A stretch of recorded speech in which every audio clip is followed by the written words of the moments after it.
Hello, मेरा नाम doctor Neeraj रायते है। मैं आपके रिस्पॉन्सेस से बहुत खुश हूँ। गॉलस्टोन्स पे हमने जो सीरीज चलाई है, उसमें काफी सारे इंटरेस्टिंग क्वेश्चंस आ रहे हैं।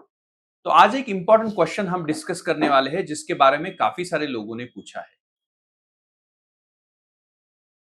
एमआरसीपी वर्सेस ईआरसीपी, ये दोनों चीजें क्या है और ये कब की जाती है? तो इसके लिए हमें गॉल ब्लैडर की एनाटॉमी समझना बहुत जरूरी है।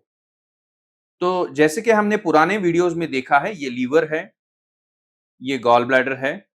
लीवर से जो पित्त आता है वो हमारे पेट में जाता है और गॉल ब्लैडर वो पित्त को स्टोर करता है। ये हमारा खाने का पैसेज है जो यहाँ पे कनेक्टेड रहता है।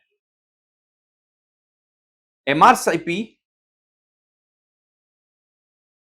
एमआरसीपी इज बेसिकली इस पार्ट का एमआरआई। तो it is a non invasive test. MRI जब इस पार्ट का हम करते हैं तो हमें गॉल ब्लैडर, बिलियरी ट्री के बारे में, लिवर के बारे में साइंटिफिक इमेजिंग इंफॉर्मेशन पता चलती है। तो MRCP is non invasive.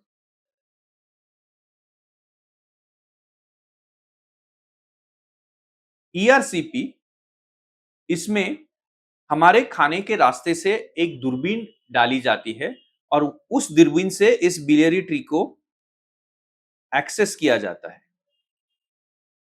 So that is called as endoscopically done. So obviously it is an invasive procedure. Most of the surgeons non invasive treatment या इन्वेस्टिगेशंस करना ज्यादा प्रेफर करते हैं ताकि कम से कम पेशेंट को तकलीफ हो। तो ईआरसीपी का जो रोल है वो थेराप्यूटिक ज्यादा है। मतलब ईआरसीपी की मदद ट्रीटमेंट में ज्यादा ली जाती है।